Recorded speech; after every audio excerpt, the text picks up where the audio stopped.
2절, 2절의 말씀입니다. 요한복음 15장 1절, 2절. 우리 함께 교독하도록 하겠습니다. 요한복음 15장 1절, 2절. 시작. 나는 참 포도나무요 내 아버지는 농부라. 무릇 내게 붙어 있어 열매를 맺지 아니하는 가지는 아버지께서 그것을 제거해 버리시고, 무릇 열매 맺는 가지는 더 열매를 맺게 하려 하여 그것을 깨끗하게 하시느니라. 열매 깊이 역사하시는 분입니다. 성경을 보시면 포도나무 비유라고 하는 내용들이 곳곳에 여러 번 나옵니다. 이 요한복음 15장도 대표적인 포도나무 비유죠. 그런데 요한복음 15장의 포도나무 비유는 조금 다른 점이 있습니다. 자, 1절이 이렇게 시작이 돼요. 나는 참 포도나무요 내 아버지는 농부라. 예수님이 뭐라고 말씀하셨냐면, 나는 참 포도나무고 내 아버지 하나님은 농부입니다 라고 하셨어요. 근데 요 구절, 즉 내가 참 포도나무라고 하신 말씀이 이전의 포도나무 비유와는 아주 차이가 있는 말씀입니다. 여러분들이 구약 성경을 좀 읽어보시면 항상 포도나무는 이스라엘 백성들, 이스라엘 민족을 상징하는 표현이에요. 그러니까 포도나무 비유에서 이 포도나무는 이스라엘 백성들을 말하는 겁니다. 그런데 오늘은 이스라엘이 포도나무가 아니라 내가 포도나무다. 예수님이 포도나무라고 그러셨어요. 그러니까 획기적으로 내용이 바뀐 거죠. 그러면 예수님은 왜 이스라엘이 포도나무라고 하신 내용을 완전히 바꿔서 내가 포도나무다, 그것도 그냥 포도나무가 아니라 참 포도나무다 라고 말씀하셨을까요? 오늘은 이 포도나무 비유를 말씀드리기 전에 이 말씀부터 먼저 좀 여러분들과 함께 은혜를 나누려고 합니다. 자, 이렇게 한번 생각해 보세요. 농부가 왜 포도나무를 심을까요? 포도나무를 키워서 아름다운 목재나무를 만들려고 포도나무를 키울까요? 아니면 포도나무를 정원에 심어서 보기 좋은 관상수, 즉 관상용 나무로 삼기 위해서 심었을까요? 여러분, 포도나무 보시면 다 알겠지만 포도나무를 막 삐뚤빼뚤하고 막 이렇게 꼬아서 자라기 때문에 그 나무로는 가구를 만들 수 없고요, 포도나무는 보기에 좋은 그런 관상용 나무도 아닙니다. 농부가요, 포도나무를 심는 이유는 딱 한 가지. 포도 열매를 얻기 위해서입니다. 그러면 농부가 포도 열매를 얻기 위해서는 그냥 쉽게 얻어지는 게 아니죠. 해야 할 일이 참 많이 있습니다. 그 중에 한마디가 대표적인 포도원 비유가 나오는 이사야서 5장 2절 상반절에 이렇게 말씀을 합니다. 땅을 파서 돌을 제하고 극상품 포도나무를 심었도다.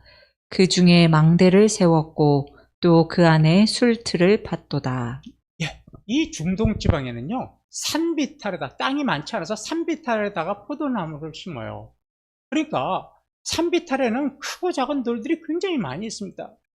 농부가 일일이 지금처럼 무슨 트랙터나 뭐 이런 게 있는 게 아니니까 전부 꽃게만 가지고 그 크고 작은 돌을 다 캐내야 돼요. 그리고 이 거칠고 척박한 땅을 이 포도나무를 심기 위한 아주 좋은 땅으로, 우리가 말하는 옥토와 같은 땅으로 만들기 위해서 오랜 시간 띠약볕에서 땀을 흘려가면서 노력을 합니다. 자, 그래서 이제 어느 정도 포도나무를 심을 정도의 땅이 되면 그때 비로소 포도나무 묘목을 심어요. 그런데 이게 비탈이라서 일하기가 참 힘듭니다. 자, 그럼 포도나무를 심었다고 그냥 저절로 열매가 열릴까요? 그렇지 않죠. 때가 되면 거름을 줘야 돼요. 해충을 제거해야 되고, 우리가 잘 아는 전지 작업, 가지치기를 해야 합니다. 또 들짐승으로부터 이 포도나무를 보호하기 위해서 이 사방으로 울타리를 쳐야 돼요. 그리고 포도나무를 잘 볼 수 있도록 망대를 쌓아서 거기서 24시간 포도원을 지켜봅니다. 이렇게 농부가 피땀을 흘려가면서 수고하는 이유는 한 가지예요. 풍성한 포도 열매를 맺으려는 거죠. 자, 이제 1절에 보니까 아까 하나님은 농부라고 그러셨잖아요. 농부가 되신 하나님이 이스라엘을 포도나무로 택하셨어요. 너는 나의 포도나무다. 이렇게 해가지고 이 포도나무를 어디에다 심으셨냐면 가나안 땅에다가 심으셨어요. 그리고 사방에다가 울타리를 치셔가지고 이방 대적들이 감히 포도나무인 이스라엘을 건드리지 못하도록 보호를 하셨습니다. 때가 되면 늦은 비와 이른 비를 내려주셔서 풍성한 열매를 맺을 수 있도록 도와주셨어요. 그런데 이 이스라엘이라고 하는 포도나무는 하나님의 이런 기대와 또 수고와 노력과는 달리 좋은 포도 열매를 맺지 못했습니다. 이사야서 5장 2절 하반절을 보십시오. 좋은 포도 맺기를 바랐더니 들포도를 맺었도다. 예, 하나님은 그렇게 열심히 공을 들였는데 이스라엘은 좋은 포도 열매를 맺은 게 아니라 들포도를 맺었어요. 이 들포도가 뭐냐면 달콤한 맛은 하나도 없이 딱 씹으면 막 신맛이 나는, 그리고 막 썩은 이런 포도, 신맛이 나고 썩은 포도를 들포도라고 합니다. 자, 사진을 한 장 보시겠습니다. 보이세요? 이게 중동 지방의 한 가지에서 나온 포도예요. 상상이 안 되죠? 그만큼 땅이 부족한 거예요. 이게 좋은 포도 열매입니다. 하나님은 저런 열매를 맺기 위해서 온갖 노력과 수고를 다하시고 기대하셨어요. 그런데 하나님의 기대와 달리 이스라엘은 옆에 보이는 것처럼 들포도, 썩어서 문드러지고 냄새가, 역한 냄새가 나는 포도 열매를 맺었죠. 우리가 이 구약 성경이나 여기 요한복음 15장에서 들포도 그러면 우리는 어떤 생각이냐면 들에서 나는 포도인가 보다 이렇게 생각하는데 이게 그런 뜻이 아니에요. 들포도는요, 히브리어로 매우심 그래요. 매우심. 이게 무슨 뜻이냐면 가치 없다, 썩어서 악취가 풍겨난다 이런 뜻이에요. 그러니까 이스라엘은 하나님께서 원하시는 좋은 포도 열매를 맺은 것이 아니라 범죄하고 타락해서 가치도 없고 상품 가치도 없고 먹을 수도 없고 오히려 역겨운 썩은 냄새가 풍겨나는 그런 타락한 민족이 되어버렸다는 거예요.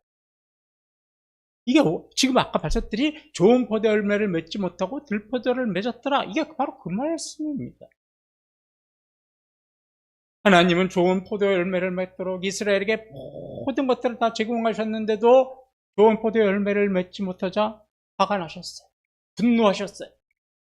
그래가지고 어떻게 하셨나 보세요. 이사야서 5장 5절 6절에 이럽니다. 이제 내가 내 포도원에 어떻게 행할지를 너희에게 이르리라. 내가 그 울타리를 걷어먹힘을 당하게 하며 그 담을 헐어 짓밟히게 할 것이요.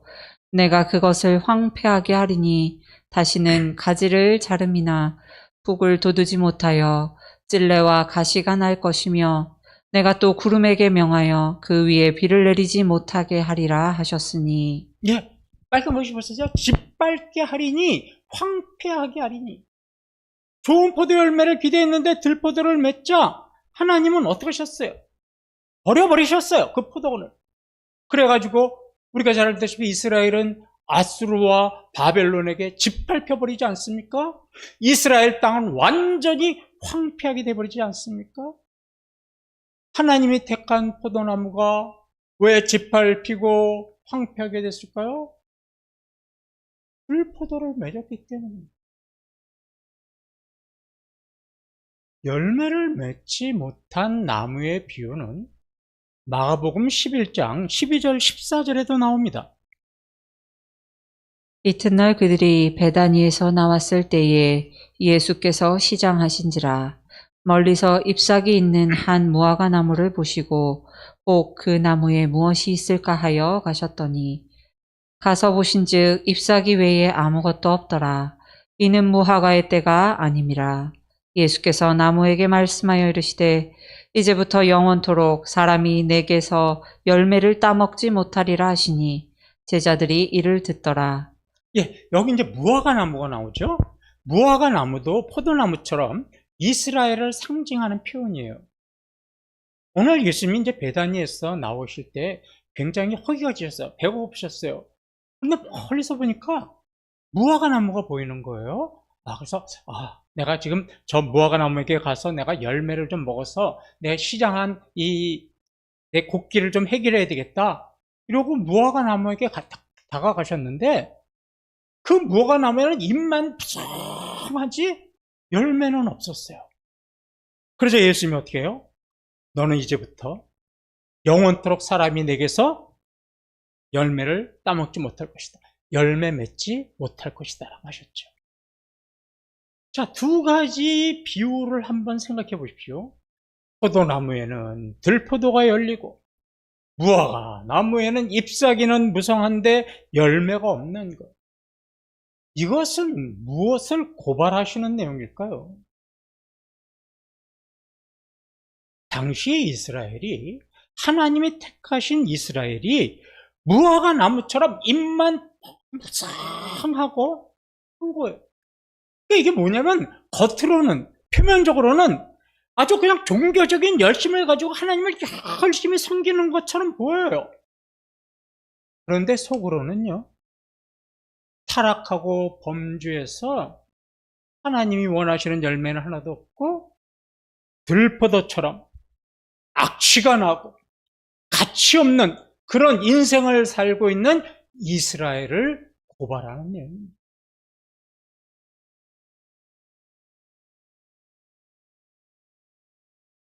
과실수라고 하죠. 과실수, 과일이 열리는 열매.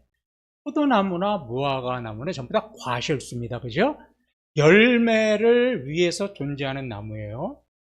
그런데 과실수에 포도나무나 무화과 나무에 열매가 없으면 존재할 이유가 없는 거예요.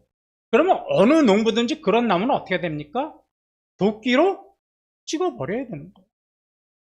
좋은 열매를 맺기 원했던 과실수와 같은 이스라엘이 열매를 맺지 못하자 하나님께서 도끼로 찍어버리신 거예요. 내쳐버리신 겁니다.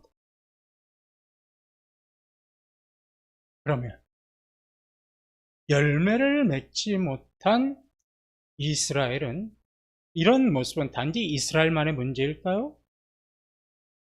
그렇지 않습니다, 여러분. 지금 이 시대를 살고 있는 그리스도인, 좀 더 구체적으로 말씀드리죠. 저와 여러분의 모습입니다. 그리스도인들이 겉으로는 늘 하는 말이 있어요. 이웃사랑, 원수사랑, 희생, 봉사, 용서. 아주 말은 겉으로 정말로 은혜스러운 말은 하지만 그들의 삶을 보면, 우리의 삶을 보면 우리의 삶에는 좋은 열매는 없고 들포도 같은 열매 있지 않습니까? 어떠세요? 당시 이스라엘은 때가 되면 성전에 나와서 여러 가지 제사를 드렸습니다. 금식도 하고 안식일을 철저하게 지켰어요. 지금도 많은 그리스도인들이 주일이 되면 하나같이 교회에 나와서 예배 드립니다. 기도합니다. 찬양합니다. 어떻게 하면 하나님께 영광을 돌리고 교회를 부흥시킬까? 장시간 회의도 하고 여러 가지 봉사도 합니다. 겉으로는 하나같이 틈잡을 것이 없는 거룩하고 진실한 그리스도인입니다. 그런데 삶의 모습을 보면 주님이 원하시는 열매는 없고 들포도만 열려 있을 뿐입니다.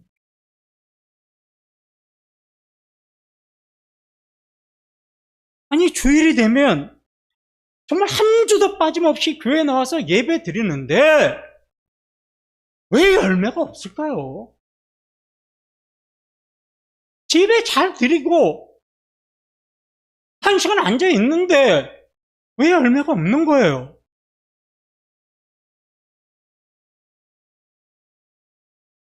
종교적인 열심은 있어요.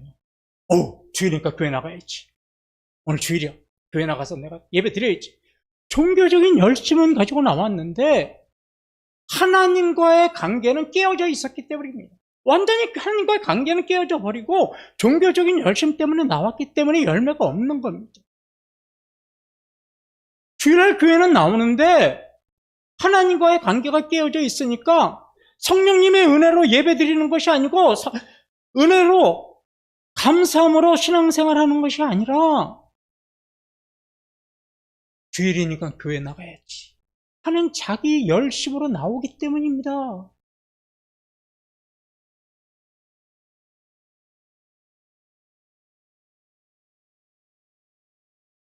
하나님과의 관계가 깨어지잖아요.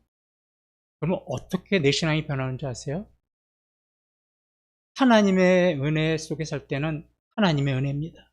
하나님의 은혜입니다. 일 속에 살아요. 근데 하나님의 은혜가 깨지잖아요. 그래도 교회는 나와야 되고 그래도 내가 직분자니까 봉사든 해야 돼요. 이게 하나님이 원하시는 게 하나님의 은혜와 하나님의 능력으로 봉사하고 예배드려야 되는데 하나님과 관계가 깨지니까 그 통로가 막혀버리니까 그래도 나는 교회 나와야 되고 나는 예배를 드려야 되니까 자기 열심으로 자기 열심으로 내가 장로인데 내가 오늘 빠지면 사람들이 나한테 뭐라 그럴까? 이래서 나와요? 그건 자기 열심이에요. 하나님과 깨지면 자기 열심이 시작이 됩니다. 하나님이 원하시는 열매를 맺지 못하니까 교회에서 열심히 일하는 것으로 하나님이 원하시는 열매를 대신하려고 그래요. 대체하려고 그래요. 하나님의 열매를 내 열심으로 대체하려고 그래요.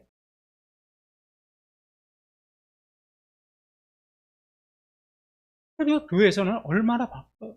눈코뜰 새 없이 바빠요. 대형교회 가보세요. 새벽부터 나와가지고 교사 세미나하고 교사 예배드리고 교사 회의하고 교사하고 또 불이나게 끝나서 찬양대하고 찬양 연습 끝나고 또 여전대회 원래 하고 남전대회 원래 하고 오후 예배 드리고 각 순장 모임 갖고 저녁 예배 드리고 하면 저녁 8시예요. 분주하게 한 주를 보냅니다. 그런데 이렇게 분주하게 내가 주일을 지낼지는 몰라도 하나님과의 관계가 깨지니까 십자가의 은혜는 내가 점점 더 멀어지는 거예요. 그러니까 내 영이 슬퍼요. 내 영이. 그러니까 집에 가면 기쁨과 감사가 있는 게 아니라 허전해요. 아침 8시에 나와서 저녁 8시에 들어갔는데 그 정도로 내가 하나님의 관계 속에서 주일에 봉사를 하면 기쁨이 감사가 충만해야 할 텐데 하나님의 관계가 깨지니까 어떻게 돼요? 허전한 거예요. 나 오늘 주일 교회 가서 뭐하고 왔지? 내용이 나를 스스로 자책하면서 내용이 슬퍼지는 거예요.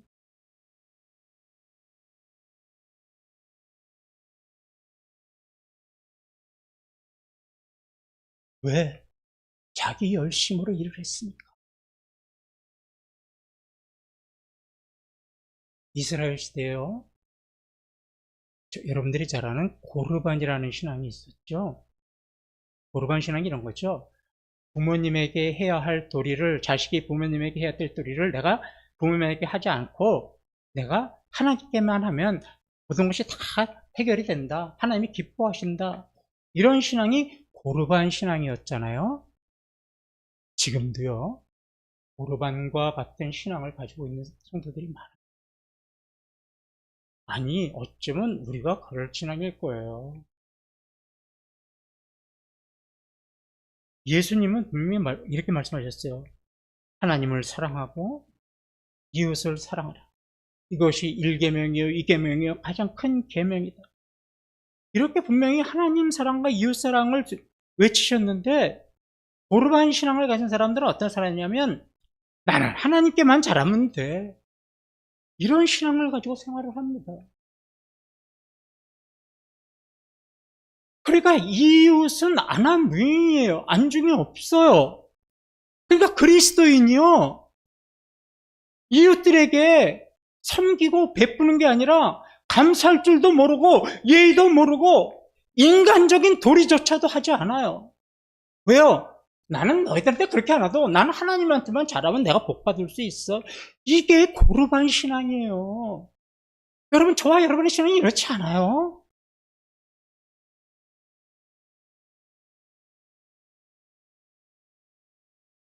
여러분, 저는 이번 주 설교를 여러분에게 드리려고 준비했는데 하나님이 이 설교로 나를 치셨어요. 내가 얼마나 마음이 아팠는지 몰라요. 성령이 제 안에서 뭐라냐면, 목사야, 네가 들어야 할 설교다. 남들한테, 성도들한테 외치려고 그러지 말아라. 그래서 제가 오늘 안 외치잖아요. 고백하잖아. 너 열매 없는데 누구한테 그 얘기 아니? 저를 치셨어. 교회요, 존경받는 권사님이 계셨어요. 지금부터 제가 말씀드리는 전부 다 실제로 있었던 일입니다.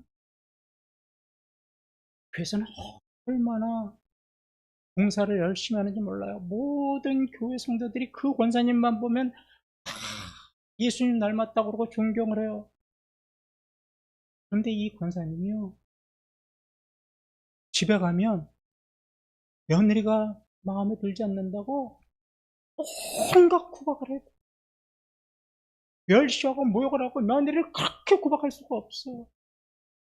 이게 고르반 신앙이에요. 권사님, 여기 며느리 계시고, 여기 권사님, 그러지 마세요.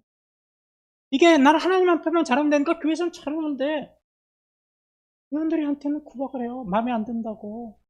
며느리가 혼수건 제대로 안 해갖고 왔다고. 며느리 집안이 우리 집안보다 떨어진다고. 대기업에 다니는 안수 집사님이 계셨습니다. 팀장님입니다. 얼마나 봉사를 잘하는지 장로 선출을 하면 1순위로 올라갈 사람이 다 그 사람이라고 이름을 댑니다.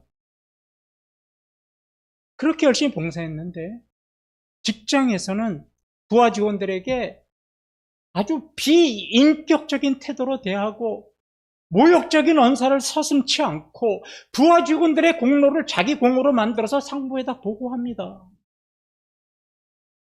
이게 고르반 신앙이에요.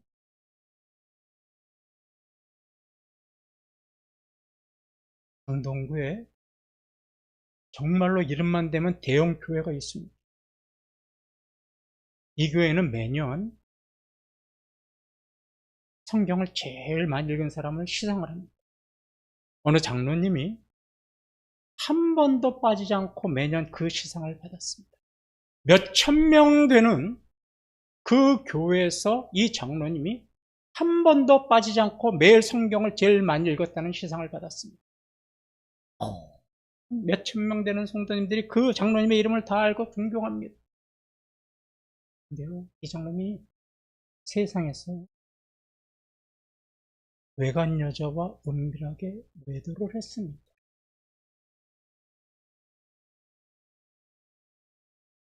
사기 사건을 공모해서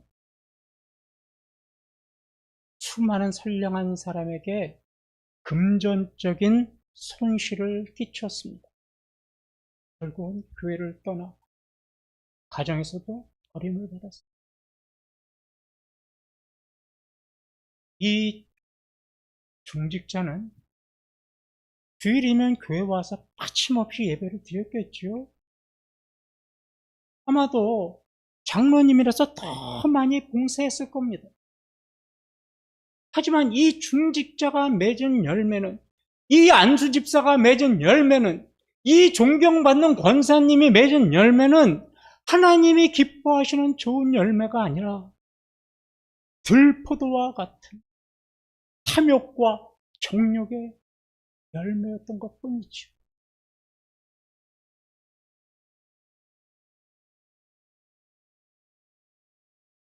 그래서 세상의 사람들이 그리스도인들한테 뭐라 그럽니까?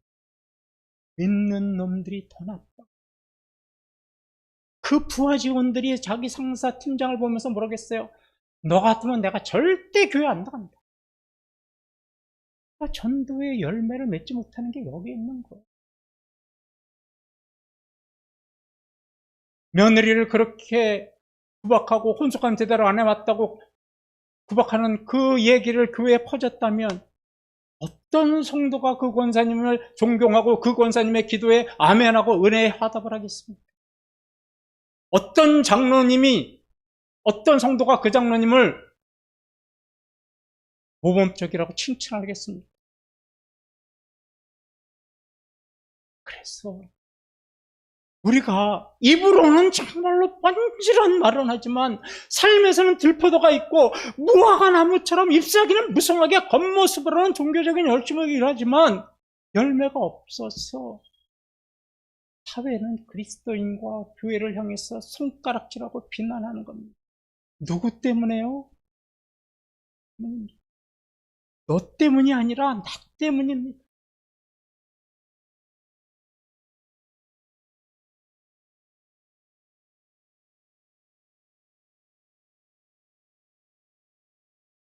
비단 지금 이 시대 그리스도인들 중에 이 권사님, 이 안수 집사님, 이 장로님 세 분만 그럴까요?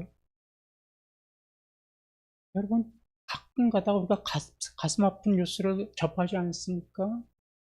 교회 목회자가, 교회 직분자가 더러운 음행과 탐욕과 공금 횡령과 사기와 방탕에 연루됐다라고 하는 그런 뉴스를 접할 때마다 가슴이 어떻습니까? 한두 사람의 이야기가. 왜요? 지금 이 시대의 그리스도인의 대부분은 입만 무성하지 열매가 없기 때문에. 예수님은 마태복음 7장 20절에서 이렇게 말씀을 하셨습니다. 이러므로 그들의 열매로 그들을 알리라. 무슨 말씀이에요? 너희가 맺은 열매를 가지고 내가 심판할 것이다 라는 말씀입니다. 예수님이 이제 이 땅에 다시 오시겠죠. 그리고 저와 여러분을 심판하실 겁니다. 그때 심판 때에서 예수님이 이렇게 물으실까요? 너는 어느 교회 다녔니? 너 신앙생활 몇 년 했니? 너 교회에서 어떤 직분을 가졌니? 너 교회에서 어떤 일을 했니? 얼만큼 일을 했니? 이런 거 물으실까요? 이런 거 묻지 않으실 겁니다. 예수님 오직 딱 한 가지만 물으실 거예요. 너 이 세상에서 어떤 열매 맺었니?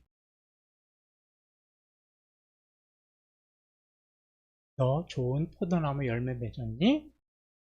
아니면 네 삶을 돌아볼 때 너는 들포도를 맺었니? 너 신앙생활은 잎사귀만 무성한 신앙이었니? 아니면 달콤한 열매가 있는 신앙이었니? 그거 하나 우리에게 물어보세요. 이게 저와 여러분에 대한 예수님의 심판 기준입니다. 여러분, 교회 많이 나왔다고 자랑하지 마세요. 오래전에도 자랑하지 마세요. 그거 하나는 심판 기준 아니에요. 여러분들이 신앙과 삶에 있어서 정말로 어떤 열매 맺었느냐가 심판 기준입니다. 요한복음 15장 2절을 한번 보십시오. 무릇 내게 붙어 있어 열매를 맺지 아니하는 가지는 아버지께서 그것을 제거해 버리시고 무릇 열매를 맺는 가지는 더 열매를 맺게 하려 하여 그것을 깨끗하게 하시느니라. 예, 열매가 없는 자에 대한 하나님의 심판은 제거해 버리는 겁니다. 제거해서 불살라 버리는 겁니다. 하나님이 심으신 이스라엘은 들포도를 맺은 포도나무였고 열매가 없이 잎사귀만 무성한 무화과나무였습니다. 그런데도요, 이스라엘은 아이고, 나는 하나님이 심으신 포도나무고 나는 하나님이 심으신 무화과나무야. 그래서 나는 천국에 들어간다. 이런 헛된 믿음을 가지고 있다가 바벨론과 아수르에게 멸망당한 겁니다. 여러분 정신 차리세요. 여러분 교회 나왔다고, 봉사 많이 했다고, 중직자 직분을 가졌다고 자랑하거나 천국 간다고 확신하지 마십시오.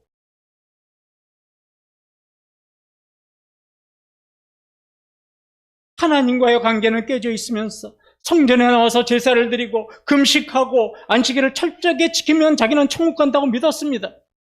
이런 잘못된 신앙이 결국은 포도나무를 가지를 불살라버리게 하고 무화과나무는 뿌리채 말라버린 겁니다.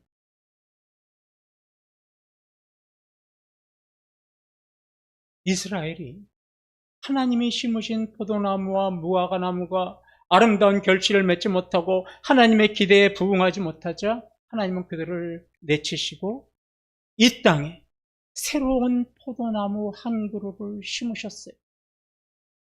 하나님이 이스라엘을 대신해서 심으신 그 포도나무가 바로 길이요 진리요 생명이신 예수 그리스도십니다. 그래서 여러분 1절에 보시면 나는 참 포도나무다라고 하셨어요.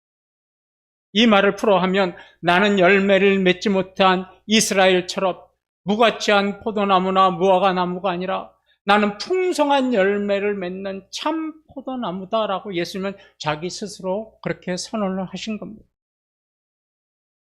예수님이 스스로 나는 참 포도나무다라고 하신 것처럼 예수님은 이 땅에서 풍성하게 열매를 맺으셨어요. 이웃사랑의 열매를 맺으셨습니다. 십자가에서 못 박은 원수까지도 사랑하는 원수사랑의 열매를 맺으셨습니다. 하나님의 아들이심에도 불구하고 겸손하고 배려하고 자기 희생과 자기 포기의 열매를 맺으셨습니다.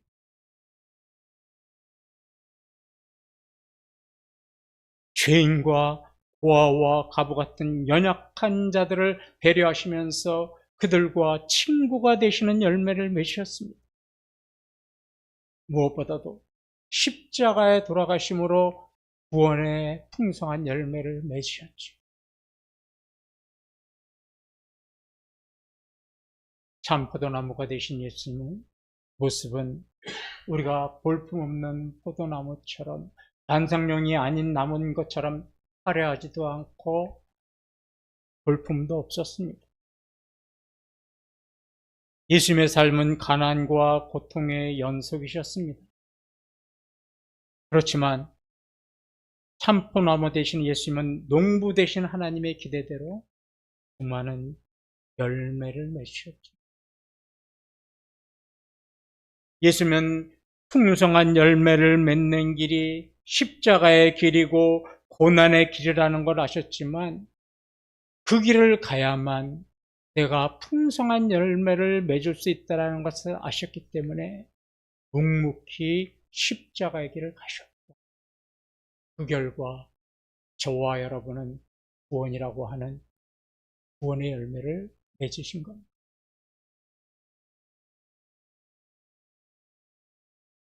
좀 전에도 말씀드렸듯이 이 안에 계신 성령께서 이 말씀을 준비할 때 너 성도들에게 설교하지 마라. 너 자신에게 설교하라고 제 마음을 신란하시고 질책하셨습니다. 참 많이 힘들었습니다. 딱 한마디 저에게 물으셨어요. 너는 어떤 열매냐? 네 목회는 어떤 열매냐? 네 인생은 어떤 열매냐? 네 가정에서 가장의 모습은 어떤 열매냐? 많이 힘들었습니다.